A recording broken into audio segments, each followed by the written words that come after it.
Sa lungsod na Valenzuela po itong flash report nito ni Alan Gatos. Alan, ano nangyari? Nakabulagta pa dito sa gilid ng kalsada itong lalaki na kinilalang si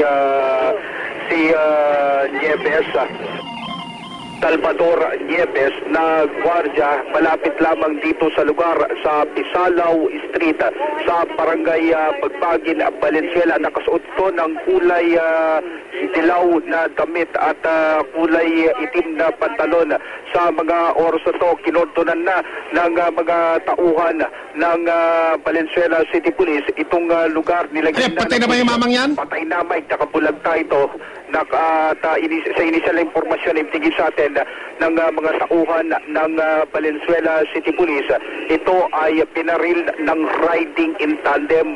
Naka-motorsiklo. Na naman? Oo, Mike. Naka-motorsiklo na naman yung sinasabi na bumaril dito sa biktima na OIC guard, officer in charge gwardiya, malapit lamang sa kumpanya dito sa lugar. Naglalakad lamang daw itong biktima nung biglang barilin ng hindi pa nakikilalang mga suspect. Wala pa yung mga tauhan ng SOCO sa mga oras to at inaantabayanan na maimbestigahan at masiyasat kung saan ang tama nito. Alamin lang natin mula dito kay Senior Police Senior Inspector Perez. Sir, initially, may mga alam na ba natin kung saan ang tama nitong biktima na to? Wala pa po akong alam na dahil hindi naman akong nauna dito dumating.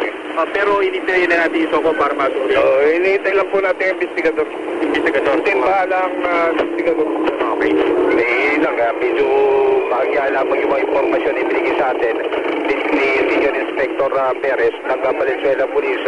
Itong lugar na to, Mike, matao itong lugar na to, hindi kalakihan yung kalsada. Saan ka mo sa Valenzuela yan, Alan? Sa Salaw Street, barangay Pagpagin sa lungsod ng Valenzuela. At hanggang sa ngayon, inantabayan ng SOCO, pinagkakaguluhan dyan ng mga tao itong bangkay o itong katawan ng biktima na kinilalang si Salvador Nieves. Yung kapusoan ng gatos ng GMA Super Radio, DZWB. Super Radio, DZWB, Last Report! At ang ating pong oras, alas 6:25.